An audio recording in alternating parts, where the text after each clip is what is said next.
संसद के शीतकालीन सत्र के 9वें दिन केंद्रीय मंत्री जेपी नड्डा राज्यसभा में वंदे मातरम पर हुई चर्चा में शामिल हुए। उन्होंने चर्चा में क्या कुछ कहा, दिखाते हैं आपको अपनी इस रिपोर्ट में।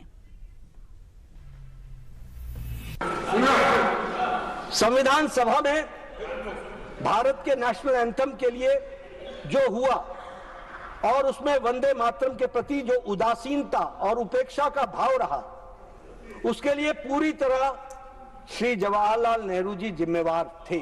संसद के शीतकालीन सत्र के 9वें दिन राज्यसभा में वंदे मातरम पर चर्चा के दौरान केंद्रीय मंत्री जेपी नड्डा का ये बयान सदन के सियासी तापमान को बढ़ाने वाला साबित हुआ। जेपी नड्डा ने पूर्व प्रधानमंत्री जवाहरलाल नेहरू का नाम लेकर यह आरोप लगाया कि कांग्रेस की तुष्टीकरण की नीतियों की वजह से वंदे मातरम को सही सम्मान नहीं मिल सका। इसको लेकर राज्यसभा में विपक्ष के नेता मल्लिकार्जुन खड़गे ने कड़ा विरोध जाहिर किया, जिस पर जेपी नड्डा ने सदन में नेहरू का नाम लेने के पीछे की वजह को सामने रखा।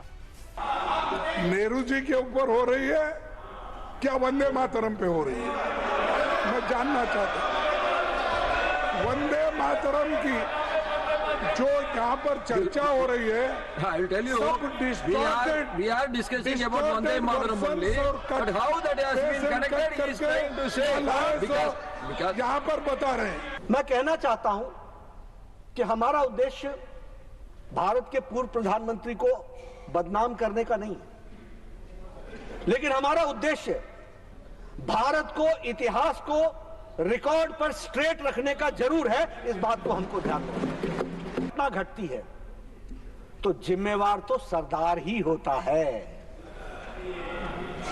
कांग्रेस पार्टी और कांग्रेस पार्टी के चलते चलने वाली सरकार के सरदार जवाहरलाल नेहरू ही थे। इसके साथ ही जेपी नड्डा ने वंदे मातरम को राष्ट्रवाद का गीत करार देते हुए इसे राष्ट्रीय ध्वज और राष्ट्रगान के बराबर सम्मान देने का आग्रह किया। देश कॉम्प्रोमाइज से नहीं चलता है, ये हमारी आइडियोलॉजी। देश सच्चाई और इतिहास की बातों को ध्यान में रख करके चलता है।